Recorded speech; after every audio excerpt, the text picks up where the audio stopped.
Olá! Bora mergulhar fundo na nossa história evolutiva para tentar responder uma pergunta que, nossa, é fundamental. O que, no fim das contas, nos define como humanos? Para começar, vamos pensar numa sensação que talvez todo mundo já tenha tido. Por que será que quando a gente olha para um chimpanzé ou um bonobo, a gente reconhece certos gestos, certos comportamentos que parecem tão, mas tão nossos? Então, essa sensação não é à toa, viu? A antropologia biológica mostra que não é só impressão. Chimpanzés e bonobos são, de fato, nossos parentes vivos mais próximos. O nosso galho na árvore da vida se separou do deles há um tempo relativamente curto, evolutivamente falando, claro. E é por isso que a gente compartilha um ancestral comum e, consequentemente, muitas dessas tendências de comportamento. Ok, vamos lá. A primeira pista, e talvez a mais forte para a gente desvendar esse mistério, ela está escrita bem ali no nosso código genético. A genética dá uma resposta que é, assim, clara e matemática sobre o quão próximos nós somos. Mas quão próximos exatamente? O número é de cair o queixo. Sério. Mais de 98,7% do nosso genoma é simplesmente idêntico ao do gênero Pan, que inclui tanto os chimpanzés quanto os bonobos. Ou seja, do ponto de vista genético, a distância que nos separa é mínima. Agora, a coisa fica ainda mais interessante. A história é mais complexa do que parece porque, olha que curioso, em mais de 3% do nosso genoma, nós somos mais próximos ou dos chimpanzés ou dos bonobos do que eles são entre si. É meio louco pensar nisso, né? Mostra que a nossa separação evolutiva não foi um corte limpo e simples.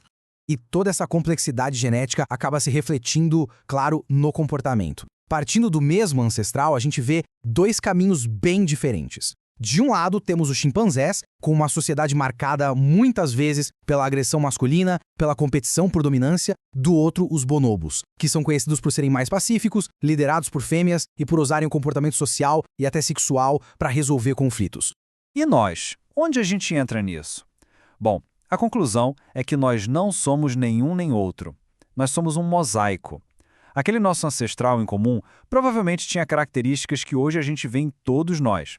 Nós herdamos o potencial tanto para a agressão e a competição, como os chimpanzés, quanto para a cooperação e a resolução de conflitos, como os bonobos.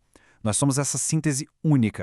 Beleza, então a gente já viu o lado genético, as semelhanças. Agora, vamos virar a chave e olhar para as diferenças físicas.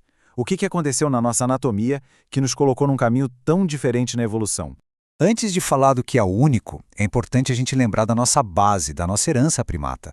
Então, falando dos polegares opositores, né, que permitem manipular objetos com precisão, dos olhos virados para frente, que dão essa visão com noção de profundidade, cérebros que já eram grandes e um longo período de desenvolvimento que é essencial para o aprendizado.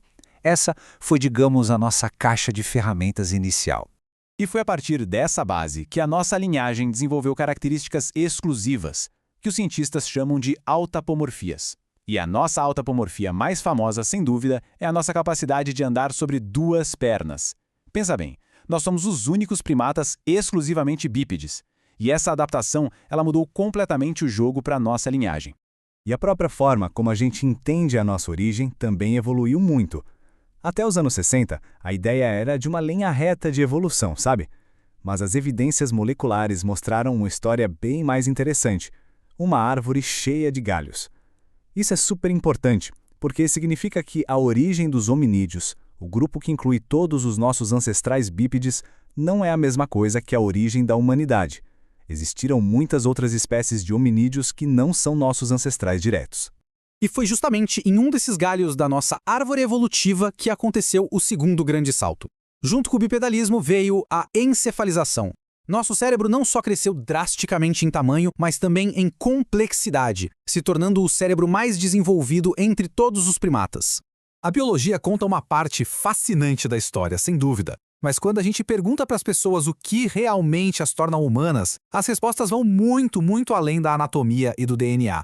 E nós temos dados sobre isso. Quando estudantes foram questionados sobre o que nos torna humanos, as respostas foram muito reveladoras. Ninguém falou ter 46 cromossomos. As respostas foram coisas como ter autoconsciência e a capacidade de produzir cultura. E um padrão muito claro surge dessas respostas. Nós nos definimos por nossas habilidades cognitivas e sociais, a criação de culturas complexas, a linguagem simbólica, a ética, nossa habilidade incrível de transformar o mundo ao nosso redor e, crucialmente, de passar o que aprendemos adiante. E esse último ponto talvez seja uma das nossas maiores diferenças. Pensa só, outros primatas aprendem observando, imitando. Mas nós somos a única espécie que ensina ativamente. A gente explica, mostra como se faz, corrige. E essa capacidade de transmitir conhecimento diretamente acelera a nossa evolução cultural de um jeito exponencial. Então, no fim das contas, somos um primata, profundamente conectados à teia da vida, mas, ao mesmo tempo, únicos em nossa jornada.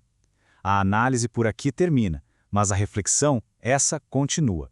Fica a pergunta no ar: o que, afinal, mais define a experiência de ser humano?